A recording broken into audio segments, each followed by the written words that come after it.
Roll call. Mayor Conwell, Here. Vice Mayor Bill Foster, Here. Alderman John Bud, Here. Alderman Freddie Gray, Alderwoman Kathy Holt, Here. Alderman Kenny Morgan, Here. City Attorney Terry Hurst, Here. City Administrator James Stevens. Here. Thank you. Item 3 is approval of the minutes of the previous meeting, regular session, July the 9th, 2013. You've had a chance to look those over. Are there any additions or corrections? Or do we have a motion to approve? I'll make the motion to approve. Do we have a second? I'll second. Any discussion? All those in favor indicate by saying yes. Yes. Opposed is no. I hear none. Item 4, I do have a card here that I'd like to read to everyone present to the City of Newport from Sarah Stokely. Thank you so much for sponsoring a salute page in the Miss Tennessee program book. I cannot express my gratitude for everything you do to support me in my endeavors. I also want to thank you for your assistance in my and my mother's Light Up the Holidays project. We appreciate everything. Thank you. Item 5, communication from James Fincham, Interim City Administrator.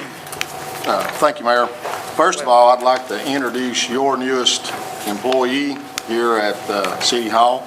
Monday, yesterday, Melissa Masner started in the new position that y'all created a couple months back, and after a lengthy process of going through 65 applications and whittling those down and working it down, we felt like she's the best candidate for the job, and she started yesterday, and she's just kind of here to observe and help tonight, start learning the process, because we're going to get everybody cross-trained and where everybody can do everything, and we'll be taking turns at doing the minutes and all that. So I wanted to introduce her to you tonight. On the finance director search, the deadline has passed for applications. We have 8 applicants for the position, one of whom did not meet the minimum standard, so we actually have 7. I have spoken with Chris Triplett and Haley, our auditor, and they're going to help do the interviews. I feel like they're highly qualified to interview people when it comes to finance. And so we're working through that process, and hopefully within the next week or 2 we can get down to where we'll have somebody to look at real close on that. On the storm drain, an update on that, where we've been. I had a meeting yesterday with all the parties involved, McDonald's, KFC, the state.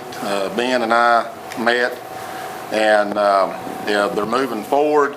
McDonald's says that they have found paperwork going back to when they purchased the property that says the state put that drain in, so now they're going to go after the state and try to get them to put it in. So that's between the property owners and the state. I've still pledged to do what we can do, short of putting money into the project, because we really don't have the money to put in it.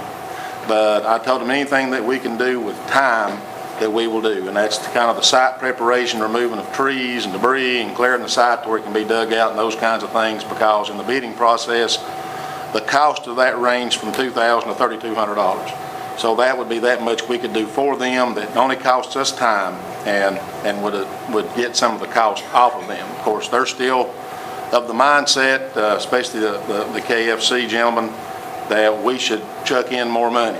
And I've told him that we just don't have it. You know, if we had the money, if we had a big fund sitting around that I could just draw out of, I'd be glad to, but at this point we just really don't have the money to put into it. And if the state, you know, if McDonald's has found paperwork that says it's the state's, and they only called me today and told me that, then it's right. It's worked its way full circle, because we started with the state to begin with about it, and that's when they said it wasn't their problem, and we spent a month and a half going in a circle. The budget process, I'm working on the budget every day. It is my goal at this time to have a proposal in your hands on Friday, August the 23rd, and to have a workshop/call meeting on Tuesday, August the 27th, where you can look at it, and then hopefully we can have a first reading on it. So I am working diligently towards that goal. The Governor's Conference, it will be October 3rd and 4th. Regina will be contacting y'all this week to see who I was going to be wanting to go and get you signed up for that if you wish to go to it and get all that worked out. Final thing is what I want to try to do, and I want to do it in a different way than it was done in the past, but on Fridays, I'm going to start trying to remember, if I cannot forget, to send you all an email and kind of bring you up to date on what we've done during the week. Like on these issues, when changes take place, to keep you up to date. And I know in the past that was done, but it kind of turned into a lot of fluff getting in there. I just intend that if we've got some weeks you may not get it if nothing's happened. I'm not going to send you an email and say, hey, nothing happened. You know, but if something I think you need to be kept up to date on, kept in the loop on, I'm gonna try to get that to you on Fridays to keep you informed on what's going on. That's all I got. Thank you, James. Item 7, a report from the Tanner Preservation Alliance. Anybody got the report on that?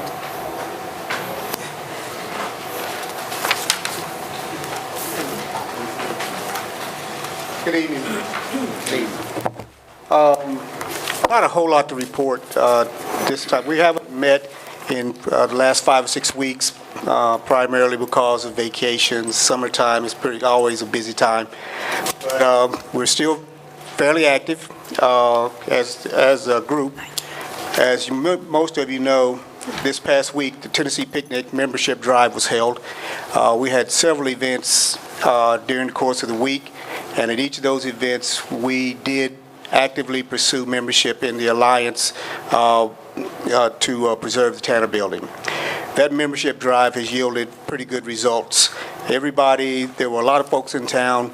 Everybody was very excited about getting involved in helping out with in this process, and we expect to have I don't know exactly how many members we will pick up from the Tennessee Picnic, but it'll be significant.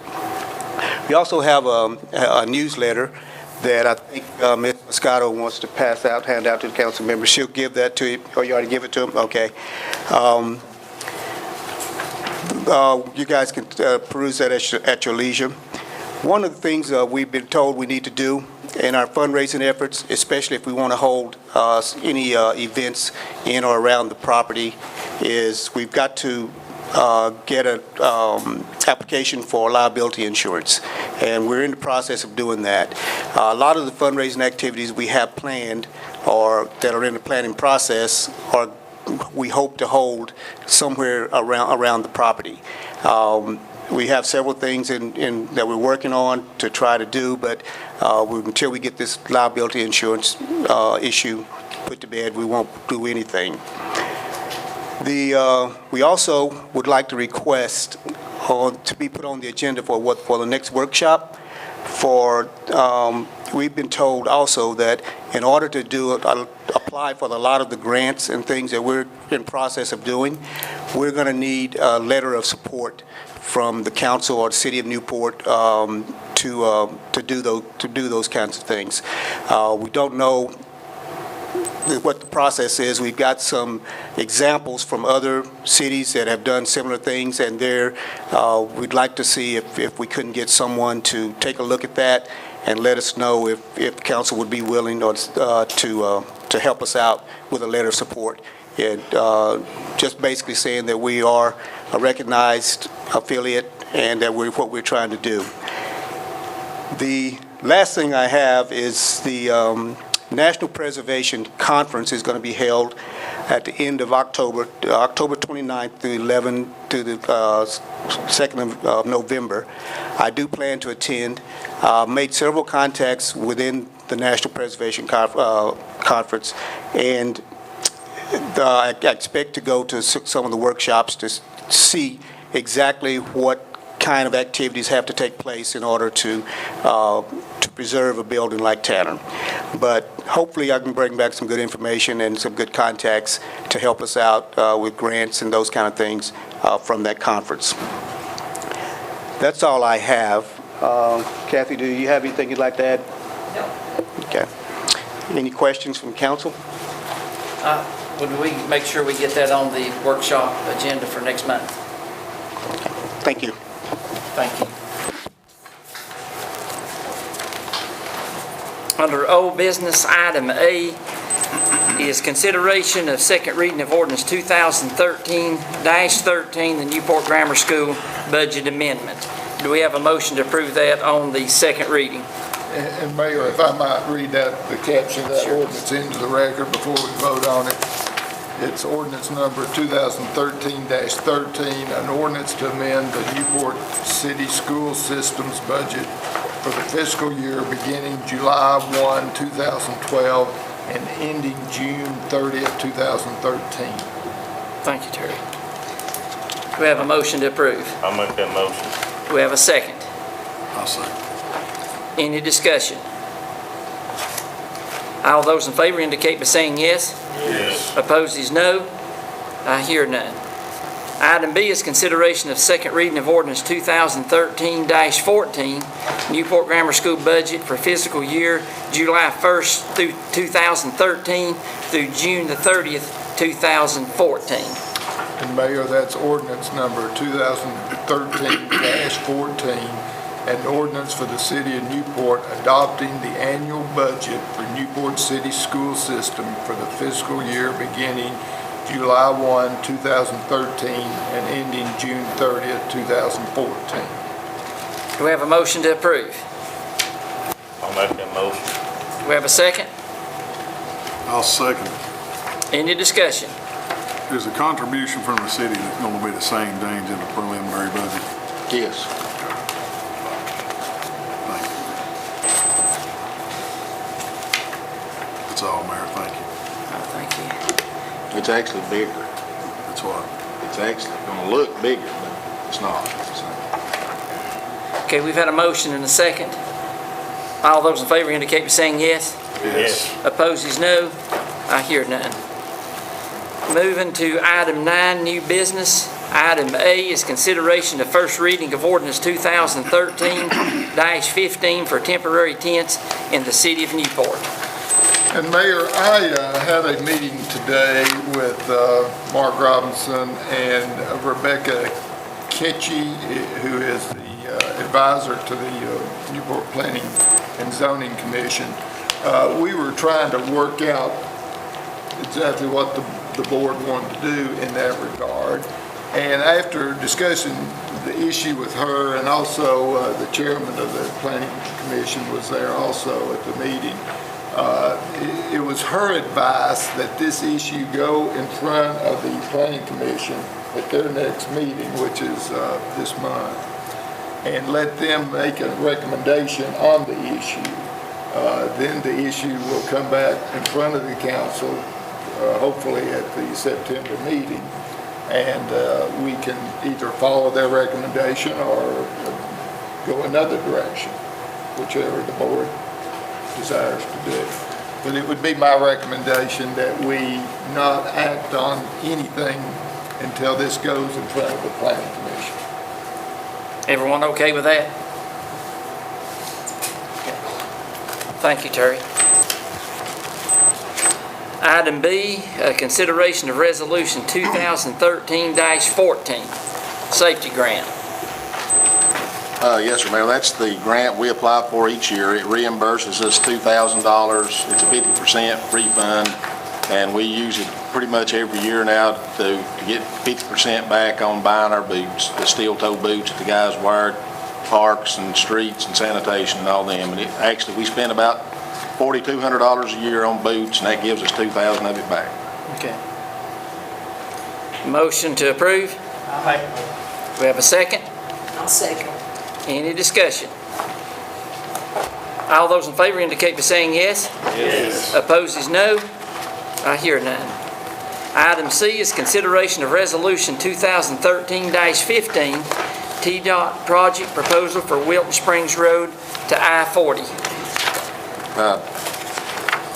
Basically what that is, it's the state asking for us to endorse the widening of the road from Lowe's to the Wilton Springs Road, and asking for permission to use our right-of-way and to encroach on our properties, anything we have, and so on up that road to allow them to four-lane that up from, like I say, basically from Walmart up to Wilton Springs. And of course, only the first section's in the city, and then it leaves the city, but Right. they just need our approval on the section that's inside the city. And they'll be getting this same approval from the county? Yes. Okay. That's my understanding. Ben brought it to me, but that's my understanding. Okay. Do we have a motion to approve? I'll make the motion. We have got a second. Any discussion? All those in favor indicate by saying yes. Yes. Opposes no. I hear none. Item D is consideration of allocation to the NUB. $10,000 for E1 pumps. Carol. I think Carol was going to talk to that. Yes. Mr. Mayor, in 2002, when we did the Morrell Springs sewer system, after it was completed, there was $21,120 left in that project. The city wrote a check to Newport Utilities to provide sewer service for people that was inside the city that did not have sewer service. We used this money down to 2006. At that time, you all made a resolution to contribute $10,000 out of the budget to the city of Newport. And then again in 2006 again, you give $10,000, and then again in 2008 you give $10,000. From that time, other than this past year when we put a E1 pump in on Highway 2570, there had been no money contributed to the Newport Utilities. I reopened the job order, and at this time there's $10,572 left in the account.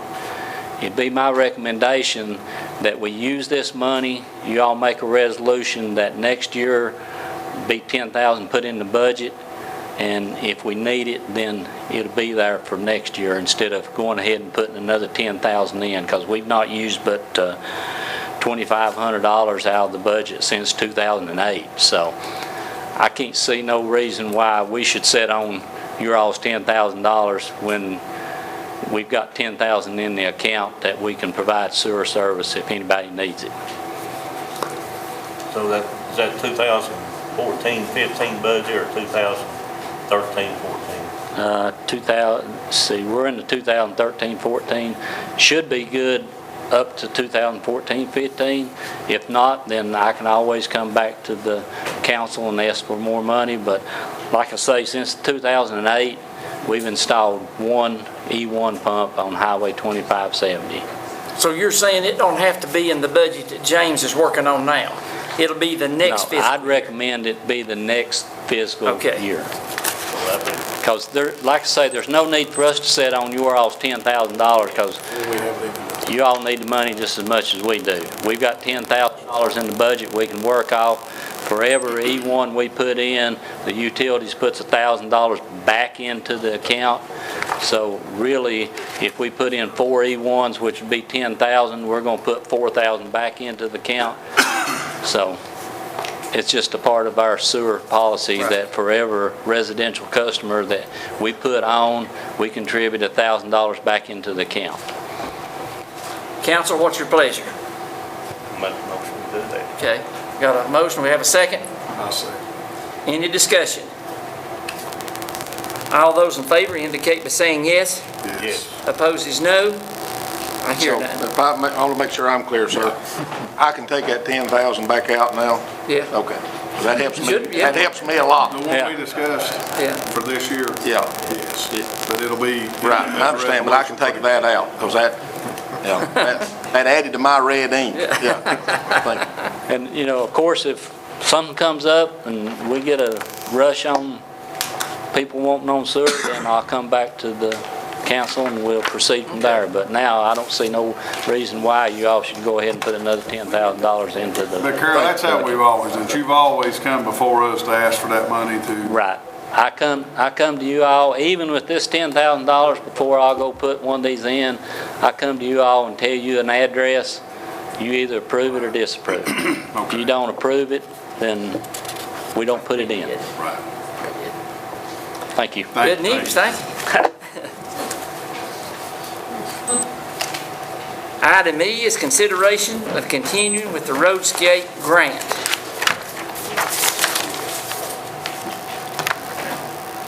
That is, of course, I think that's Sherry's project, Mayor. Okay. I don't have anything to add from what we discussed at the workshop the other night, unless anybody has any other questions, or my job was to bring you the information, and it's your all's decision to make. So, whatever your all's pleasure, whatever you all decide, then that's what we'll do. Me personally, I'm still not comfortable with the mowing aspect of it. If they're only gonna cover it every once in a while and it's gonna grow up, I'm not in support of it. Whether they mow 3 times a year, 3 times a summer or something? Two. I'm not comfortable with it because I don't think it's gonna make a difference when you have waist high grass in the very front and you're putting in small plants in behind it. I don't see the need to put the money forward for it. Now, it puts a big burden on, for as small as it is. I mean, I think everybody up there wants it to look good, but I think it puts too big a burden on Tim and the crews to just keep up with that. If they're not gonna do, if the state's not gonna mow that, and when we went and looked at it, me personally, sure, I can't. If it's a $500,000 landscaping grant, they were gonna take care of it and redo the slopes and stuff, but the hazards there with the fact that they're just gonna mow it twice a year, me personally, I can't. Any other comments, or do we have a motion? Do we need a motion to not approve it? Yeah, if You would- there's you no would- motion, then it's dead. Because the grant has been awarded, we have signed the contract. So we would need a motion to notify the state of Tennessee that we are choosing to dissolve that contract and that we do not want to pursue the project. Do we have a motion not to pursue the contract? Terry, what's that? I think that's the way we need to do it if we don't want to opt in. I didn't know we had signed it. What concerns me, they'll be wanting us to mow the whole thing, because it will look bad. Once you get the plants in there and the grass growing, and the people start complaining, we'll end up mowing the whole thing. I think you're When did right. we sign the contract? Way back. It was a type, I think, Sherry, was it not a type of contract, not a binding contract, but just the request to get it on paper to see if it was approved for council to look at, is that correct? Well, we submitted a letter to them in 2009 saying that we wanted to pursue this project, and that was our contract. It was a letter from the mayor, and saying that if they gave us this money, then this is what we would do. So that is what they would consider the contract.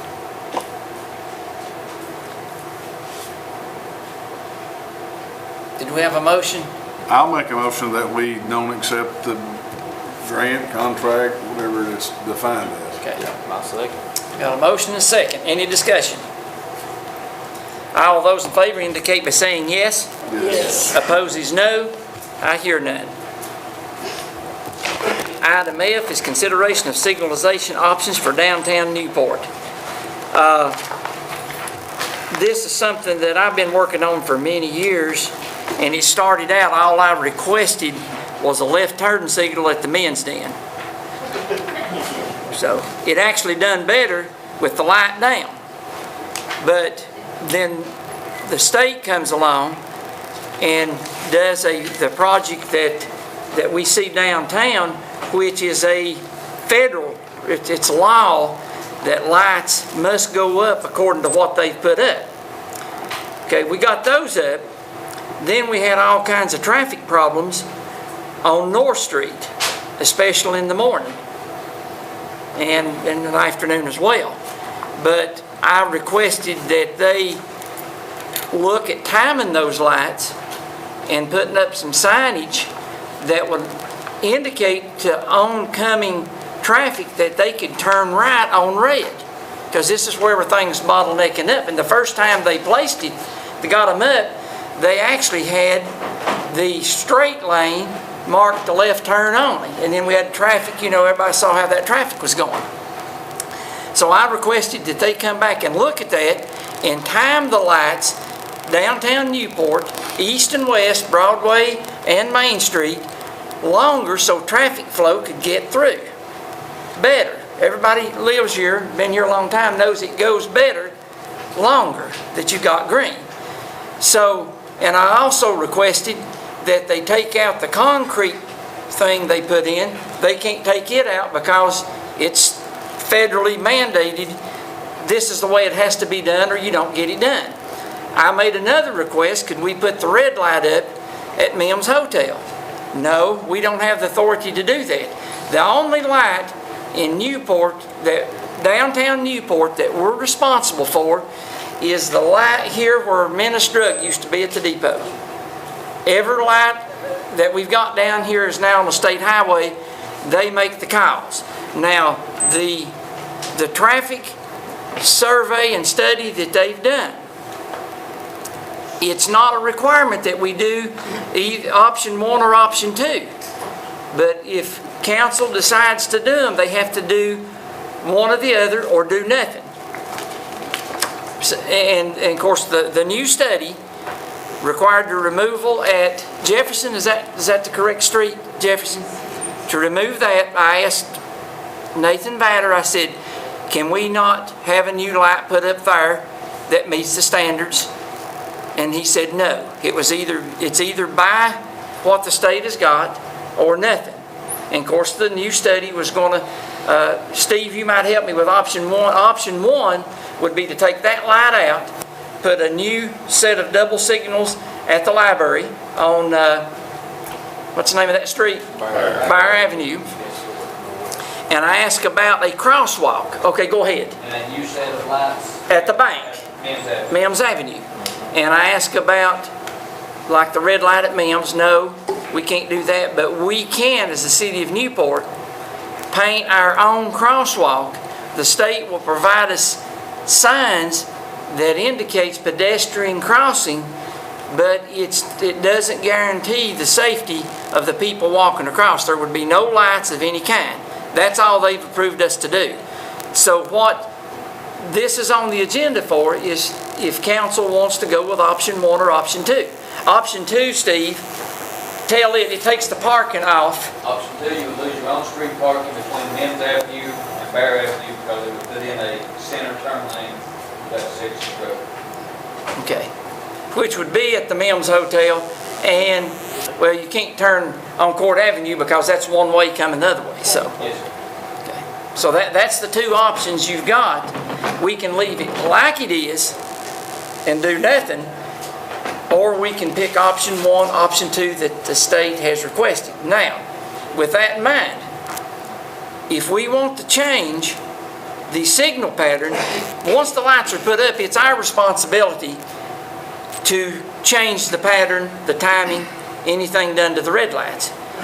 In a discussion with a couple of companies that will come in to do this, you're looking at $1,500 to $3,000 per light for them to change the timing on. So that's where we're at on that. So it's before council tonight. Do you want to do anything about the state project, or do you want to leave it like it is?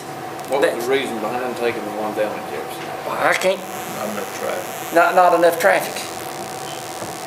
Of course, if I'm not mistaken, I told them not to come and do a traffic study when school was not in session. When do you think they did the traffic study? When school was not in session. And they doubled it. They said they doubled the counts, which that may be right and it may not be anywhere near right. So that's where we're at on the traffic signalization.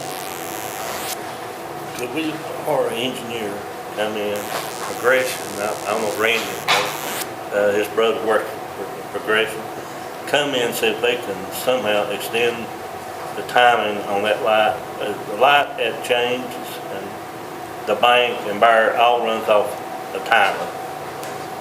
Maybe they could figure out a way to run that a little longer, hold on the main drives. And if we have to, we could take this light down and put a stop sign like we've done the tourist office. And say try that before we get the big spin of a whole lot of money. Yeah, we can do whatever we want. The 2 companies that I've had direct conversation with and actually met one group in my office, Mattern and Craig out of Kingsport, that's the ones I talked to directly in my office. The other one was Chris Rhodes on the phone, Kimberly Horn Associates. This is two companies that's contacted me that gave me the prices of $1,500 to $3,000, $3,500 per light to time. So that's just two possibilities, but you know, we can contract, they're our lights, we can contract as far as that goes, whoever we want to. There are things out there that would trip the light. You could tie in the cabinets, like cameras. I don't know what the cost is. Cost might be prohibitive. But say it was timed into the one on Woodlawn, when it changes, make that and go, you know, green or something. The problem is when the school come out, they're backing all the way through up the hill. They can't go nowhere.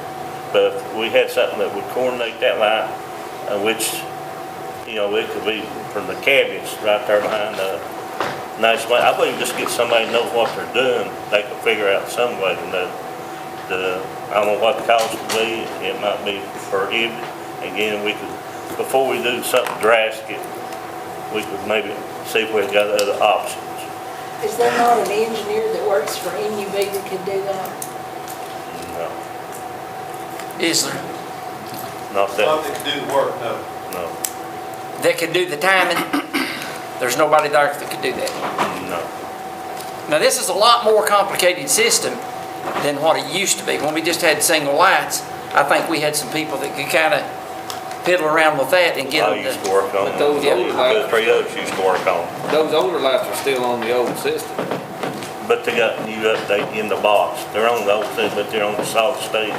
They used to be on a pinwheel and everything. We worked on a lot. It was old rotary stuff.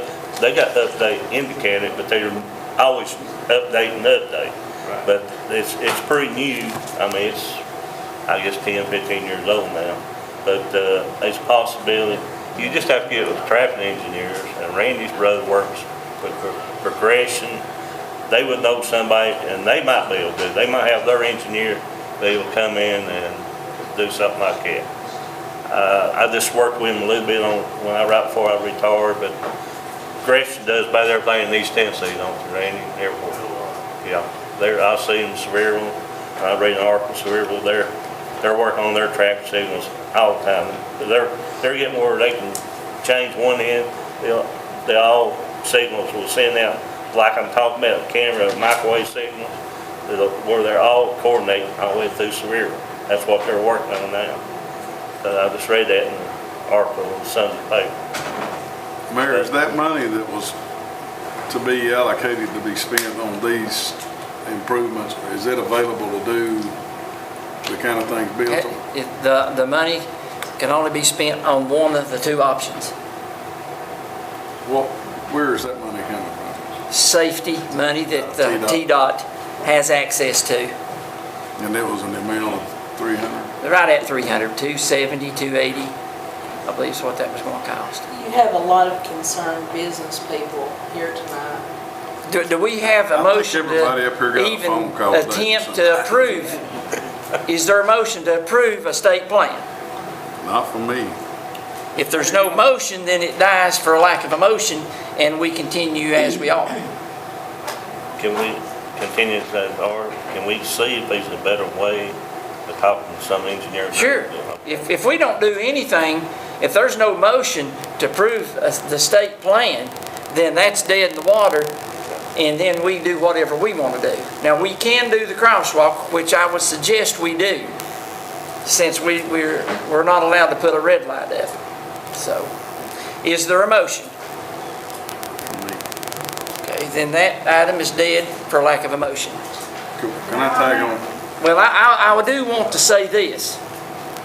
I would like for council to vote or make a motion to vote on, to make it recorded, to do a crosswalk there, and the state will furnish us the signs at the Mims Hotel. I want y'all to talk about that and make a decision if you want that to happen. The crosswalk? Yeah, now let me explain this. Well, you just want to say something, wouldn't you? Give me just a second.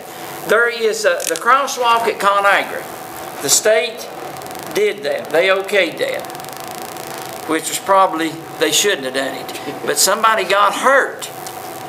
And then there was a lawsuit, and TDOT had to pay because they lost the lawsuit. That's why they won't authorize and do a flashing yellow light or whatever we might have down here. So that explains that. Yes. You. I got a question. Yes. Yeah, just go up there and state your name, please. My name is Gary Gregg, and I have a business downtown. I know you anyway. So. And, you know, it's been a concern for a long time, but 7 months ago, when this was brought before the board again, it was turned down, supposed to be no more. But I was at the meeting. Now, you'd have to go back through your records, but they stated that the one that installed the lights would come back and work on the lights to make them synchronize all the way through. Check your minutes. And if they made that statement, the city shouldn't be paying not another dime. They should be back here doing their work. True.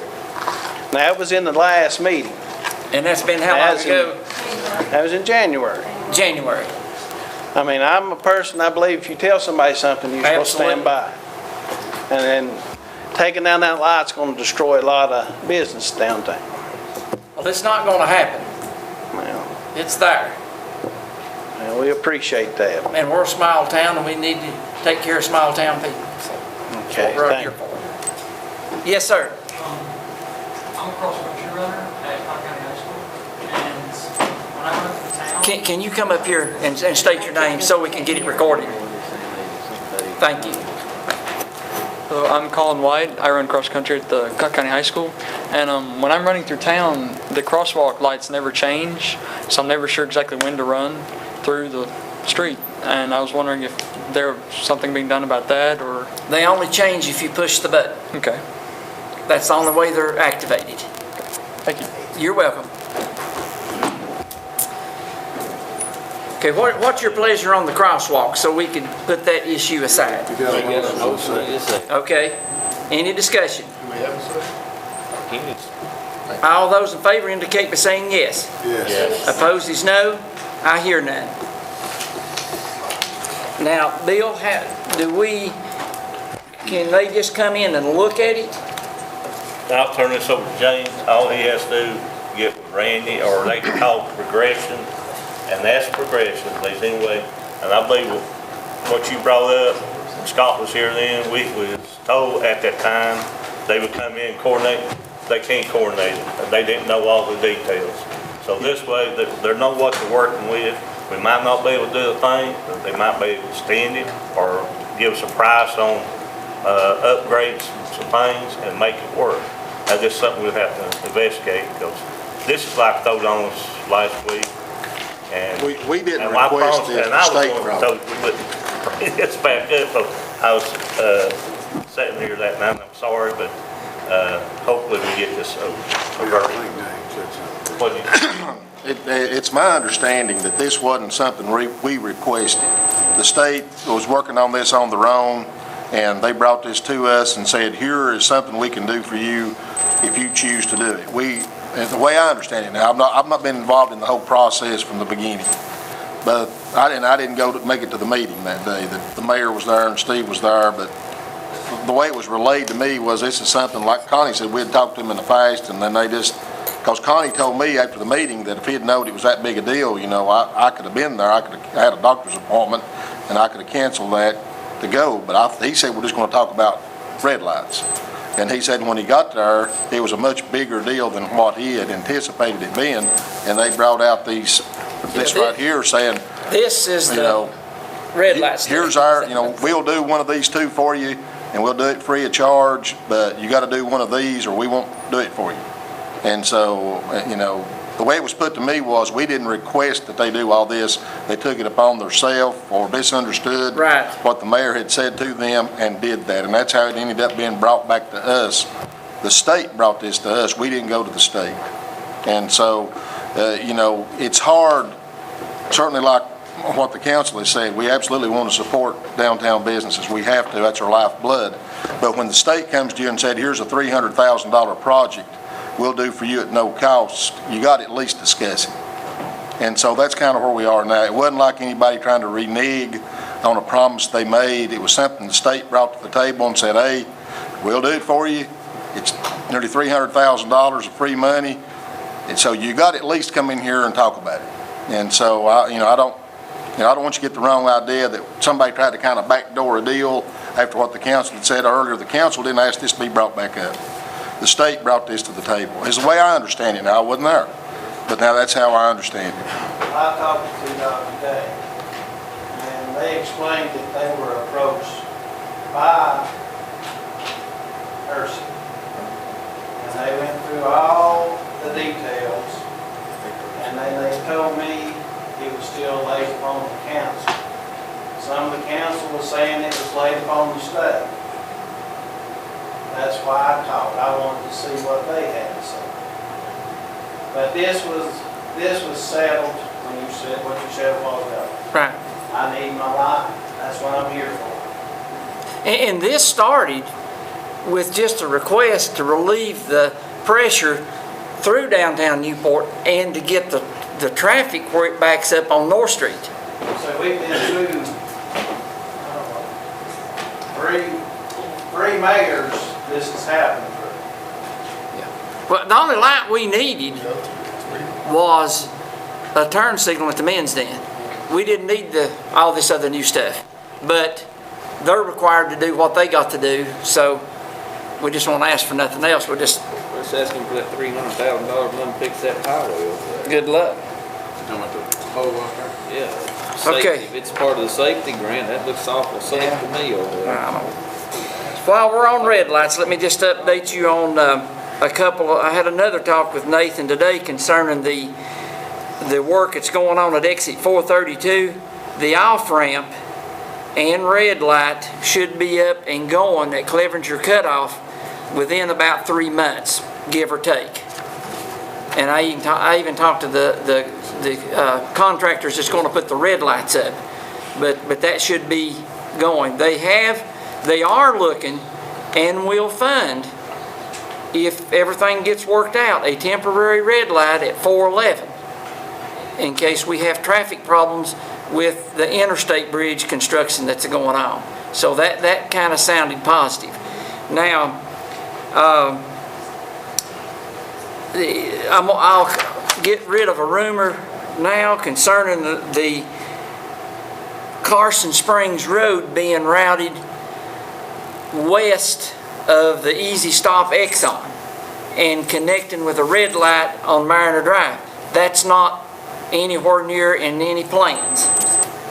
That had come up, over the last year or so, that they were going to reroute Carson Springs Road to Mariner and put a red light up, work on the exit ramp coming off of East and West 40 to get rid of the congestion where the trucks turn onto Mariner Drive and all of that confusion.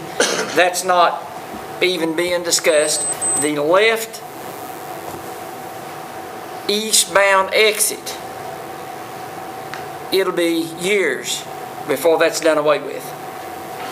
I said, is it going to be 5 years? He said, probably longer than that. The left exit, I think that's one of 2 or 3 that's in the state of Tennessee. So it's going to be years before that's done. All they're going to do now is do the 4-lane, continuation of 2574 lane to where the new bypass starts with a red light there, temporary light at 411 hopefully, and the other red light should be working in 3 months at Clevenger Cutoff. So, okay. G, consideration of debt reconstruction. Of course, Mr. Alderman came last week and spoke. We have another representative here tonight, Mr. Scott Gibson. If you have any questions for him. You all heard the presentation, all except Mr. Gregg. And so if you have more questions, Mr. Gibson's here. Otherwise, I think the way I understood it that night, the way he explained it, which he'd explained it to me a little bit, but I got more detail that night. The vote here is to move forward and look at it, but I don't know. Now, he can answer better than I can on whether or not whether this is something that's binding or just allowing them to move forward.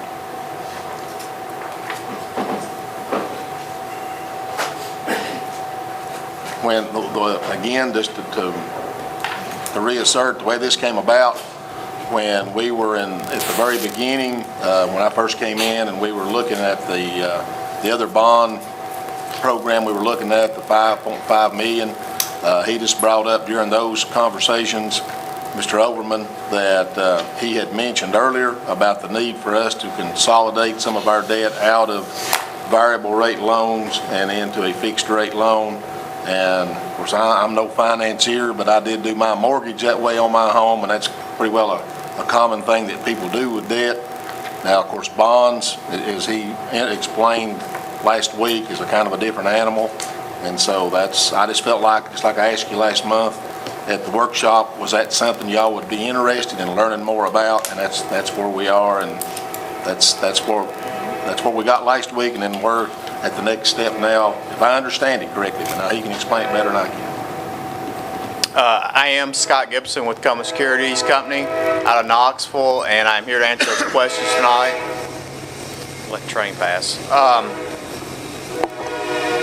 Mr. Overman was up here to explain to y'all about potentially converting two of your three loans from variable to fixed rates. The city is currently about 86% variable of all your debt. And if we do convert the two loans, we'll get that number down to more like right around 22% variable. So you are pretty high on the variable as far as your fixed to variable ratio. The two loans that we are potentially talking about converting, they have about 12 years left on them to pay.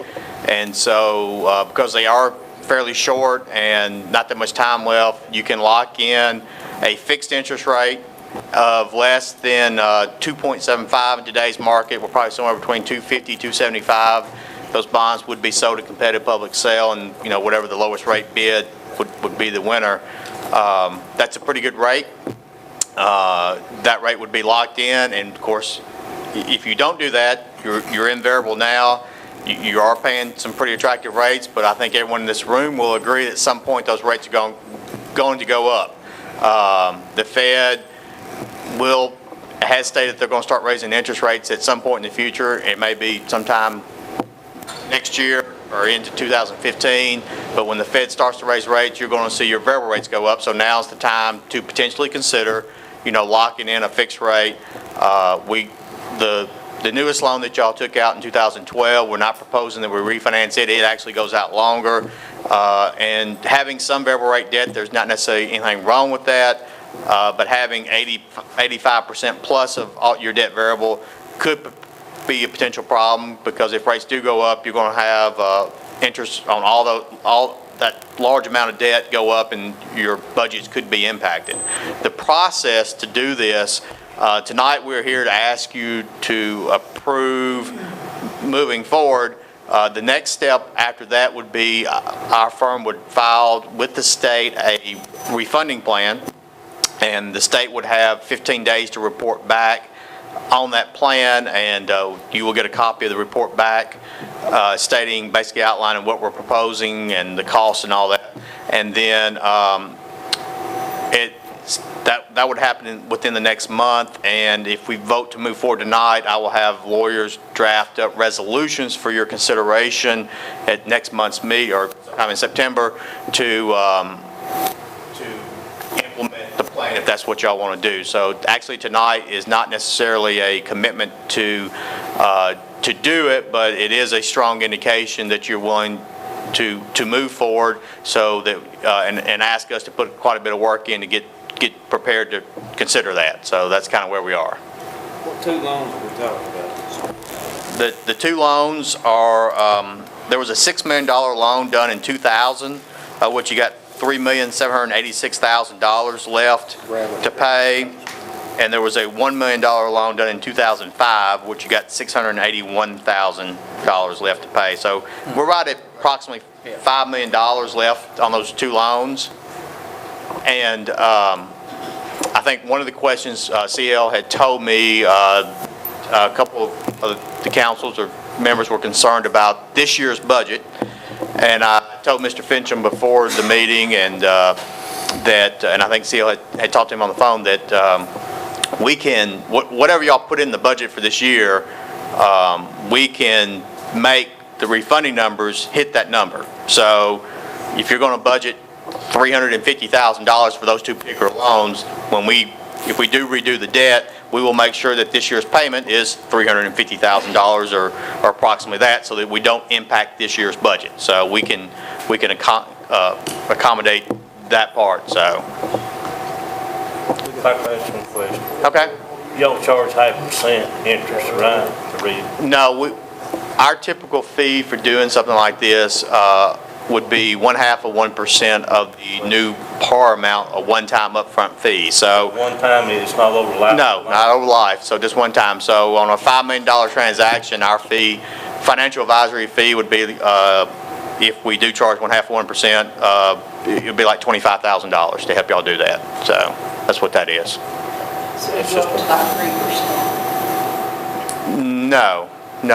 $25,000 is a one-time fee. If you spread that over a $5 million bond issue, that's not, I mean, that's one or two basis points. So that just costs us a one-time fee, there won't be no... yeah, since we're, right now, on your variable rate loan, you pay not only the annual principal payments every May 25th, you also pay interest, and that interest is made up of, on a monthly basis, that interest is made up of the actual interest rate that the people who own the debt get paid, but there's also ongoing fees that some of y'all may be referring to. You have ongoing fees to the bank, you have ongoing fees to the TMBF, you have ongoing fees to the trustee, you have ongoing remarketing fees on those. You put all that together, you're paying about somewhere between 1 and 1.25% today on your variable rate debt. And so if we do issue the fixed rate debt, you will be paying a higher interest rate starting with. However, that rate will never change. And there are, the only ongoing fee associated with this would be the invoice you get from the bank that sends you a bill every 2 months, and that's about $500 a year. So other than the paying agent fee, there are no other ongoing fees. So there's no ongoing administrative fee or ongoing bank fees or anything like that. Once you lock these rates in, all you pay is the principal and interest, and you're done. So and that rate. We need to flip-flop, pay 80% fixed and 20% variable. Does that sound right? Do what?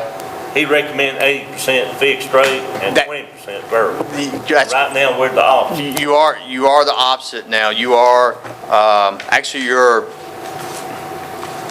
actually 86% variable today and 14% fixed. And if we do the transaction, then you are correct. We basically flip it back around almost. We go back to 78% fixed and 22% variable, which is a very it's not the most conservative. The most conservative would be 100% fixed, but 80-20 is a very manageable amount. You'd have 1.6 million of variable outstanding. That variable goes out until 2038, so it's out there for a long time. So I mean, you're converting for the next 12 years, those are the lowest rates out there today, and so you're going to lock in some very attractive rates over the next 12 years. They'll be under 3%, and you won't ever pay more than that. So the variable is a little bit lower than that today, but I can guarantee you that rate is going to go up at some point. Now, and I don't guarantee much in the finance business, but I will guarantee you that rate's going to go up. Now, I don't know how high it's going to go up, but it is going to go up when the Fed raises the rate. So, and it may come back, it may go up and it may come back down, but rates are not going any lower than they are today. You are at the lowest the rates can ever go because the Fed has cut rates to zero, and so you're essentially paying the lowest rate. So when the Fed does raise rates, and they will at some point, you're going to pay a higher rate. So, but that, I mean, like I said, it may be next year, maybe the following year. The problem is the bond market reacts faster than what the Fed does. So if you want to potentially lock in these really low rates, you need to move a little bit sooner than what the Fed's going to do, because when they start raising rates, the long-term rates may actually continue to go up even more. So we have paid the $25,000 when the deal's done? Up front. Up front. There is no out-of-pocket cost to you. That is built into the bond issue. Just like you would refinance your home mortgage, and you go to the bank and, and there's some closing costs associated with that. You just put it into the new mortgage, and so your new payments will cover paying off all the old debt plus the fees associated. I mean, there'll be our fee, potential fee in there. There's going to be a rating fee. There's going to be some lawyer fees. So the total cost of issuance on the cost of issuance for me, the lawyers, and everyone else should be approximately 1% range. So. So you want us tonight? That's up to you. If y'all are seriously considering and think this is a good idea, then we would like a motion for us to continue to move forward and for us to go out and hire counsel to draft a resolution to bring back to you. If you're not interested, let us know, because I don't want to waste our time and the lawyers' time to draft something that you're not interested in doing. So, but you're not committing tonight. We would have to come back at a meeting next month to truly commit to move forward. But this would be an indication tonight that what route you want to go. Once the commitment would be made, then we would have the numbers in front of us to show us exactly what's going on. Well, we would commit to move forward next month if you decide to do that.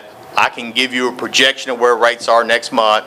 It'll take a few weeks even after you meet next month to get truly set up, ready to go, and then we would be selling bonds at competitive public sale, and so competitive public sale would allow all local.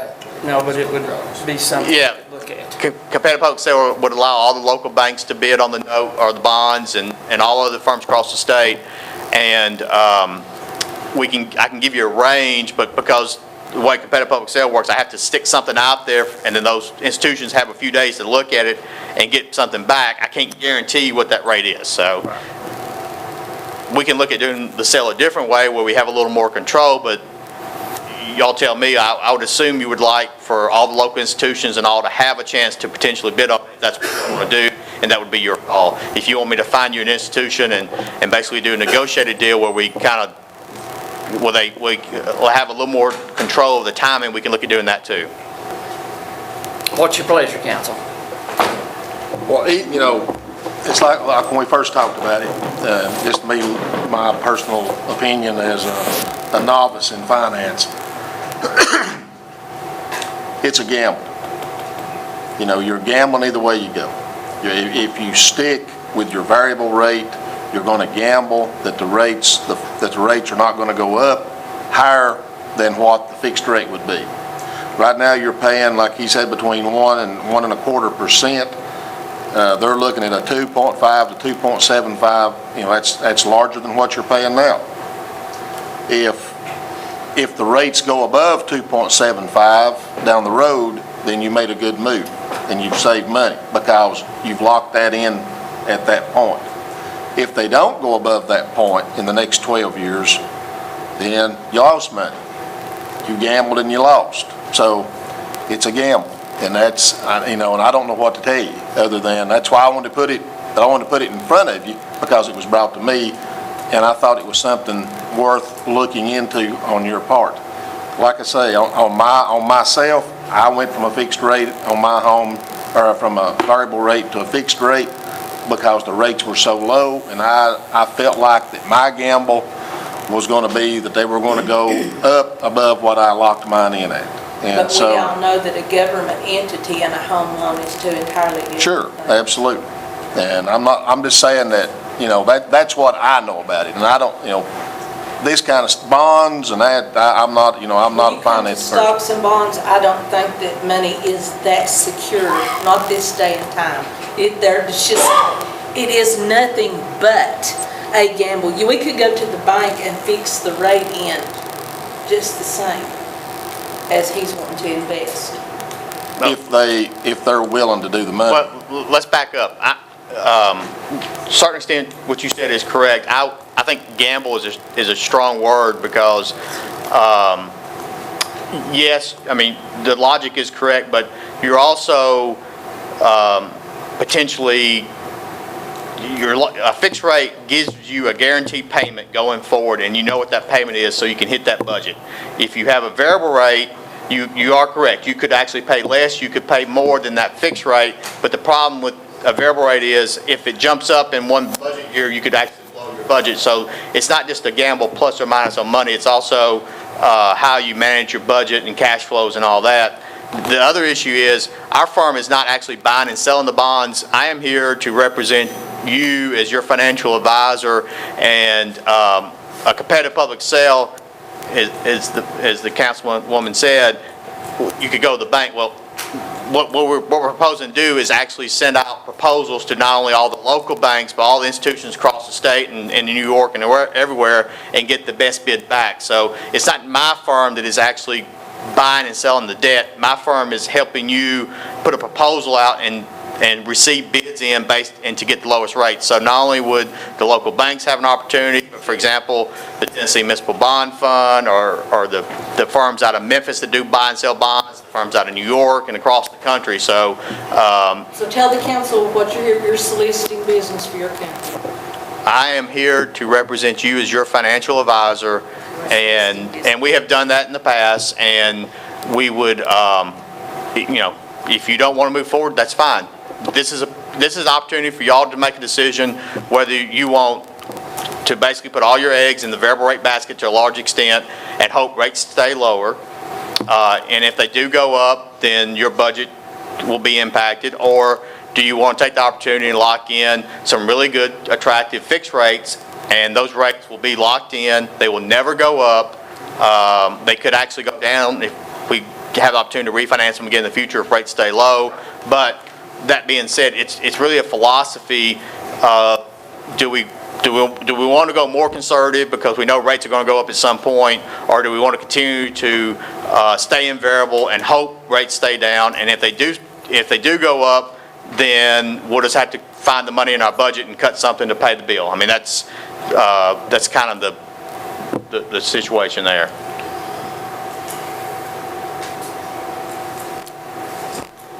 Any other questions? Do we have a motion either way? Can I ask a question? Yes, ma'am. Can you actually tell them and make sure you make it clear to them that they are paying $25,000 for your service? If our fee would be not to exceed 0.5 of 1%, and on a Basically $25,000 for $500. So that is actually profit your company would make actually for their service. the new bond issue is about $4.5 million, so it'd be less than 25,000, but it like 22.5 or something like that. Kathy said you basically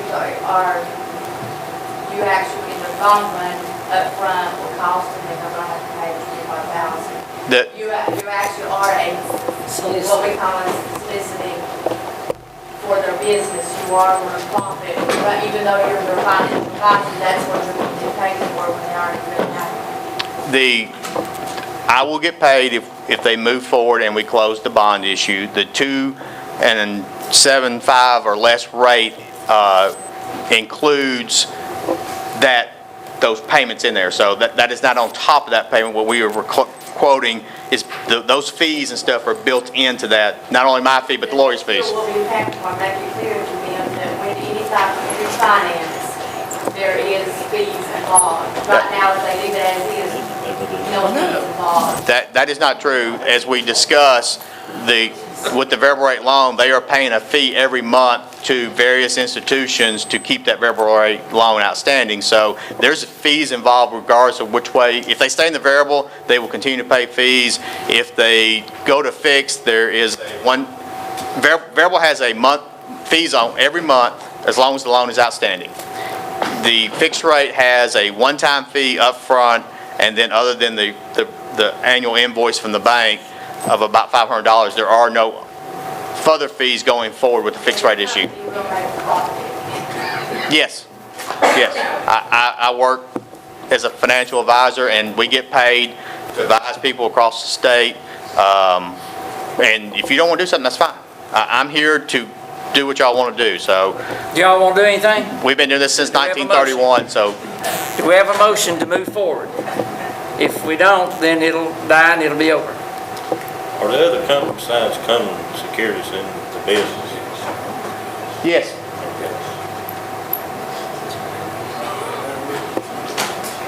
Do we have a motion? With no motion, Okay. it's dead. Thank you. That's why I came tonight. Okay, item H is discussion of holiday time for city employees. Okay, Mayor, I asked that be on here. Of course, I went extensively through it at the workshop. Basically, what it came down to is, do you all wish to approve an extension of each holiday to start at half a day the day before?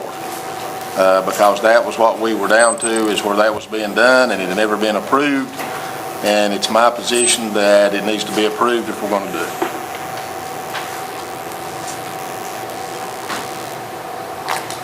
Do we have a motion to approve it, as James has indicated? I'm going to say at this point, if this people working for the city get off for the holiday, and we give them that extra 4 hours, then you take that 4 hours and you multiply it by the number of employees we have, and you're coming into thousands of dollars, which would be another benefit, yes. The question I think that's better asked tonight is, can the city afford to keep doing all this?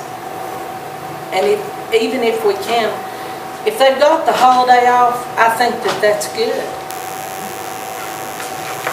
I do.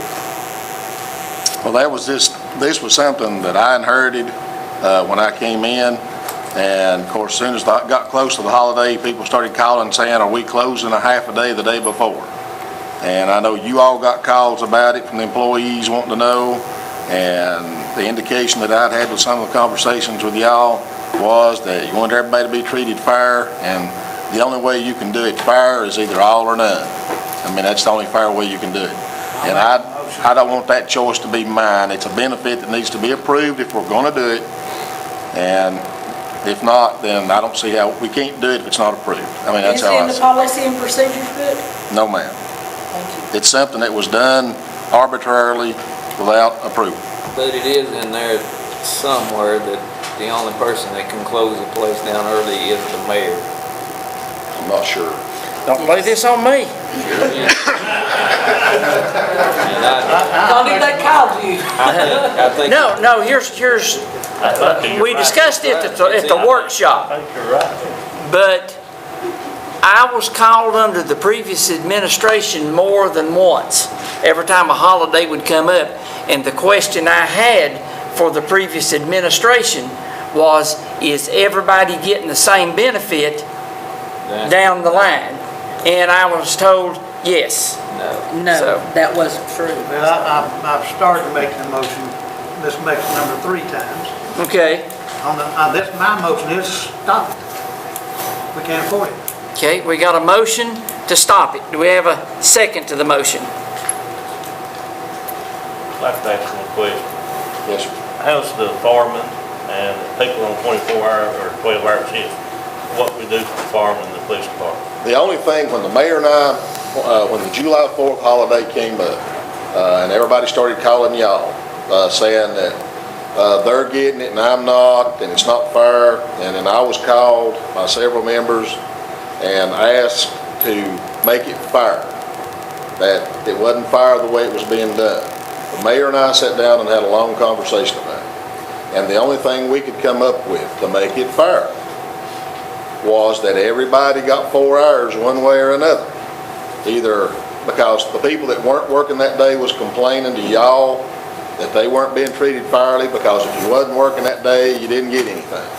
At the very beginning, when it first started, the only people that got it was City Hall. We were mimicking what the courthouse does.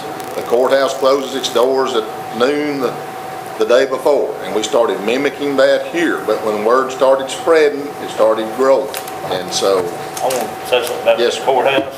Elected officials to do anything they Correct. want to if they're office. correct.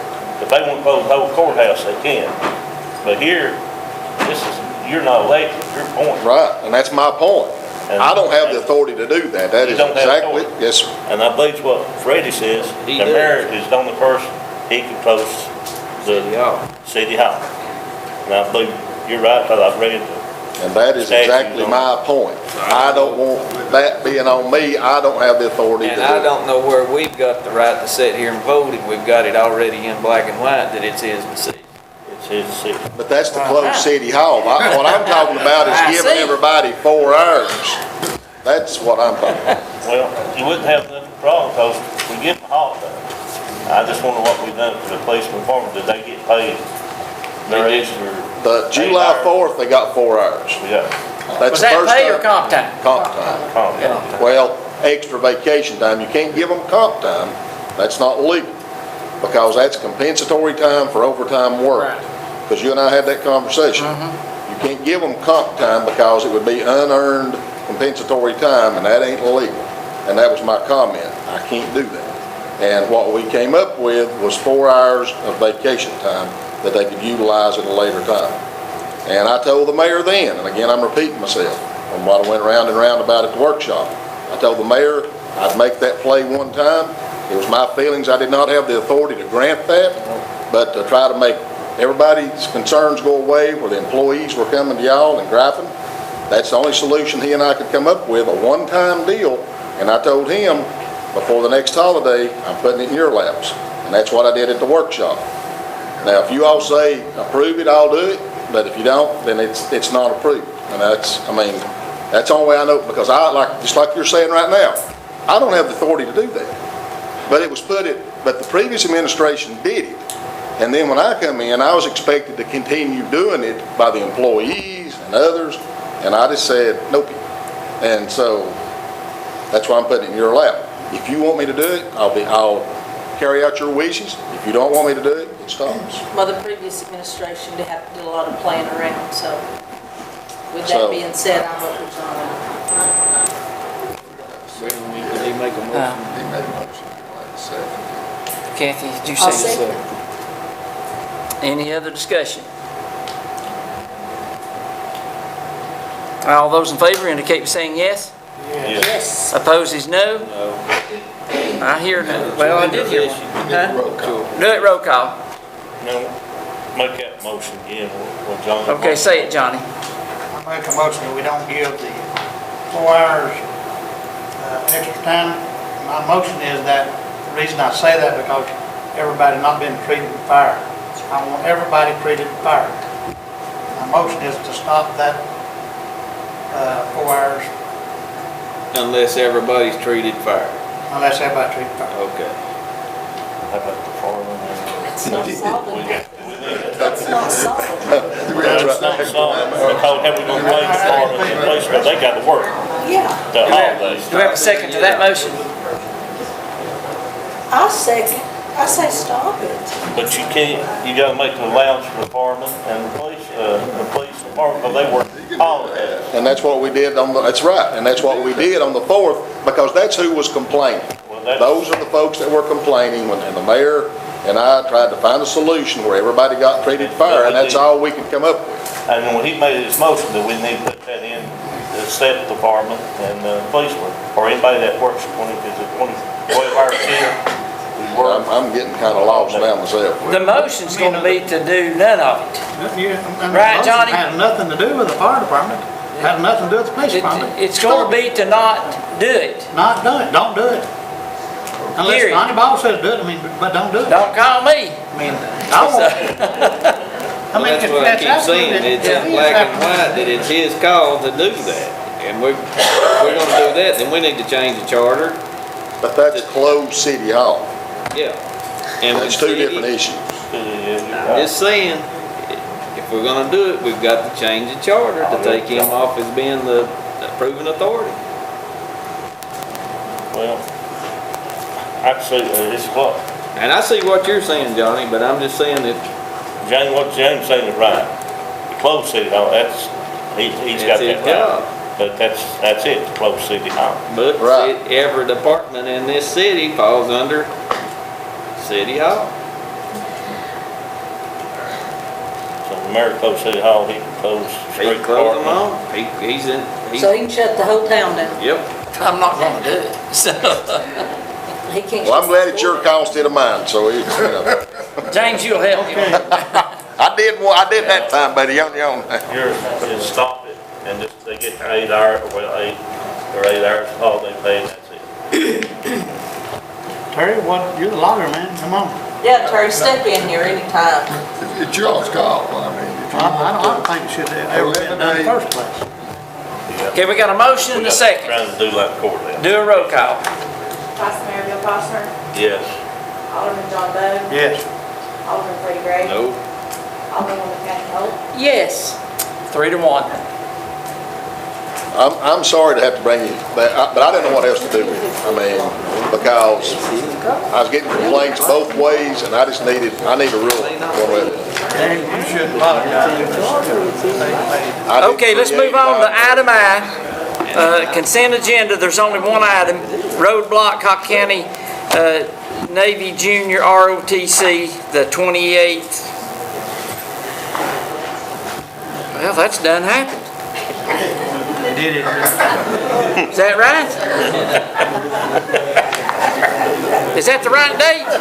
No, that's when they came in, Mayor. They've asked for September the 28th. Anyway, they're gonna have one. September the 28th, yes. September the They 28th. came in on July the 20th. Okay, I'll make a motion. I'd be from having it whether it's approved or not. I'll say it. Okay, we got a motion and a second. All those in favor indicate by saying yes. Yes. Opposed is no. I hear none. Item 10, consideration of demolition bids for the Riverwalk properties. Of course, Mayor, y'all voted to move forward with the demolition of the properties on the Riverwalk. That's the two properties we purchased just down the street here. We put the bids forward. We got in 1, 2, 3, 4, 5, 6, 7 bids. You've got those in your packet before you. I asked Ben and Tim to get together and discuss them because at the time we sort of thought we was kind of tied because a lot of the same ones had bid on the storm drain issue, which is now kind of passed by us. But I asked them to look at the credentials. I explained very clearly when we opened the bids that whoever was awarded the bid would have to show proof of all the proper insurance and documentation to Mr. Hurst before any contracts would be awarded. The reason for that is some people, a lot of insurances are project specific. In other words, you don't get the insurance till you find out you're going to do the project, then you go get the insurance. So that's why you don't always have people show the insurance when they put the bid in, because they don't get the insurance till they get the job. So what I explained to them at that point very clearly was they'd have to have all the necessary insurance and permits and everything and provide those to Mr. Hurst before any contracts could be signed. And so you have the numbers in front of you there on the bids. Sir? Is there a recommendation? Tim? We felt that all of them are equally equipped, have the equipment to do the job with, and they can all do the work. So that's the way we look at it. They are all, well, I'm gonna make a motion, we go with the lowest bid.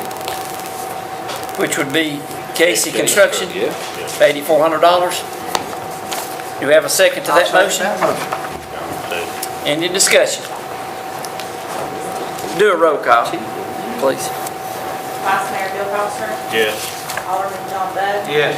Alderman Freddie Gray, Yes. Alderman Kathy Hope. Yes. Okay, thank you. Okay, we have one request under comments from citizens. And then I'll call on other citizens. If you'd like to have 5 minutes, Johnny keeps the time. You still got the time? The one on the agenda is concerning White Oak Avenue and Prospect Avenue, Linda Parker.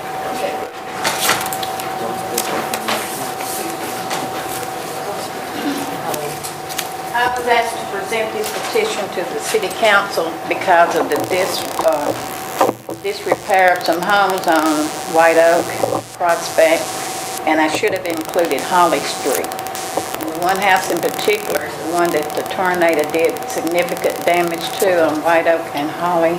It's turned sideways, though. Well, it's turned whichever way you want it to be at that time.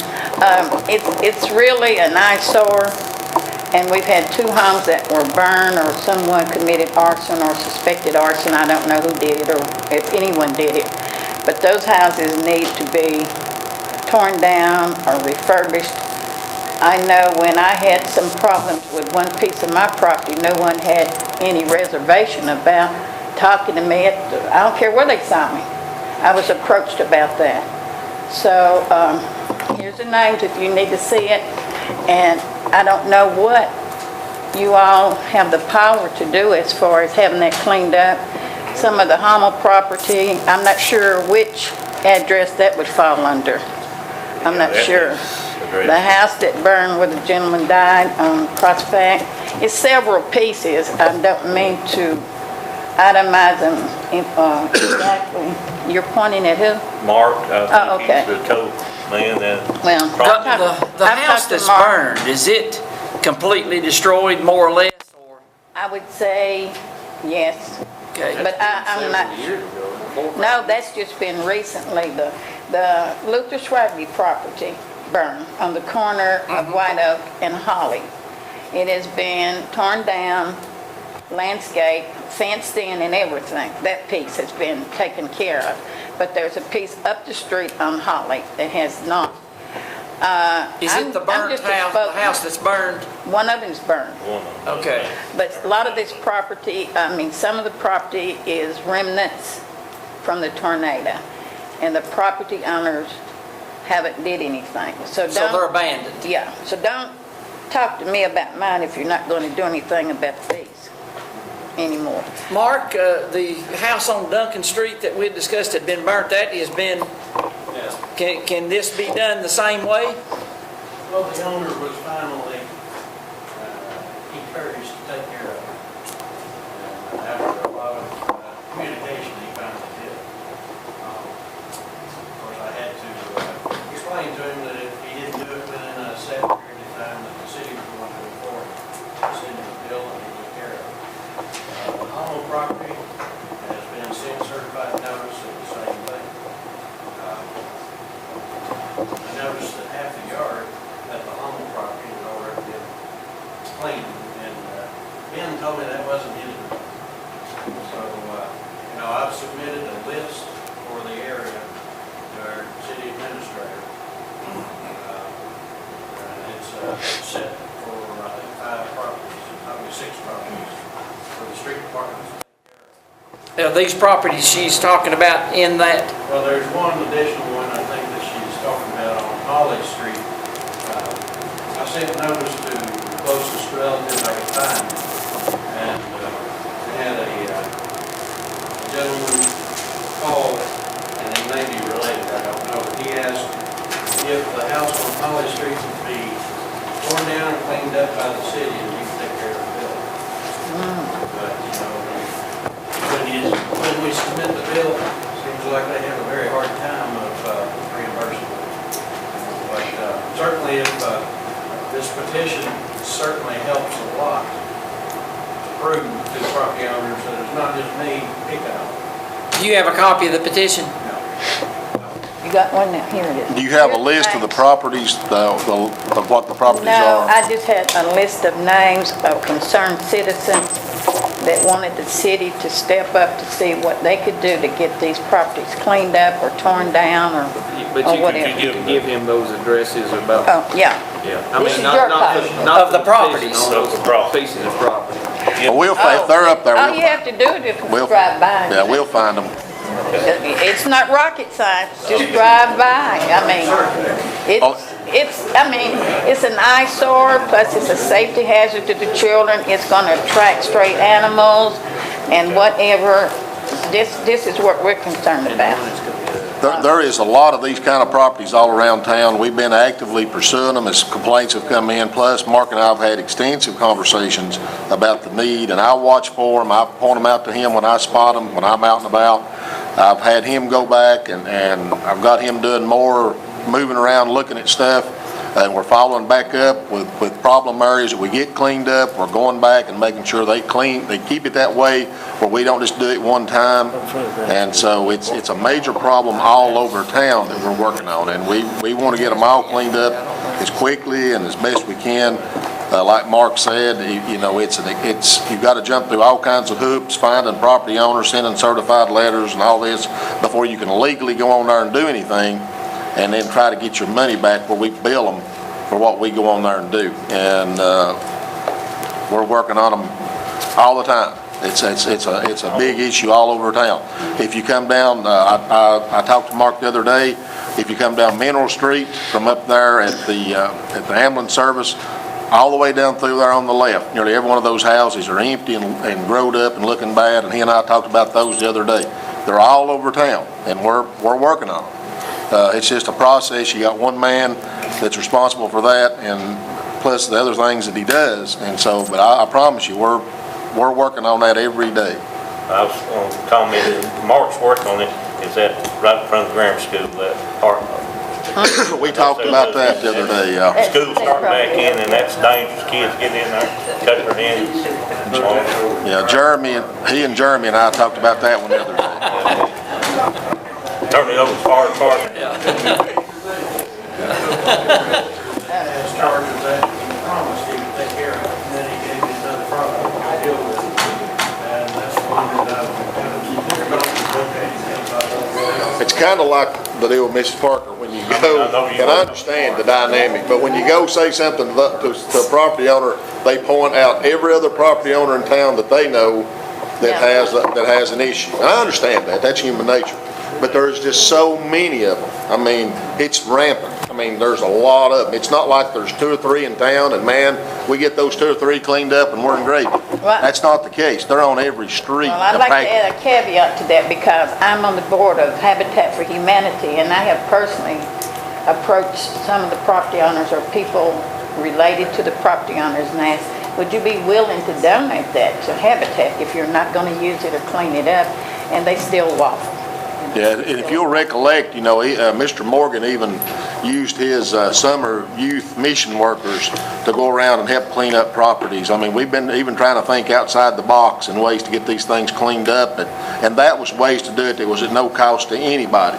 But the trick to that was you had to be an owner-occupied dwelling. You couldn't do it with rental properties and that kind of stuff. It was the only way that they could justify doing it. And that limits you a lot because a lot of these are rental properties or they're abandoned properties.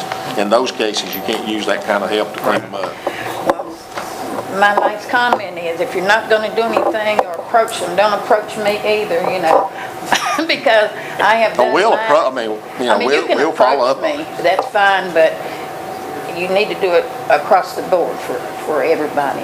And if you just come straight up the street from Walgreens and stop at Holly and White Oak, 50% of what I'm speaking of is, you know, you could just do 360, just turn around and look at all the devastation. The one house in particular was brought down by the tornado. Yeah, I've seen that house. I know what you're talking about.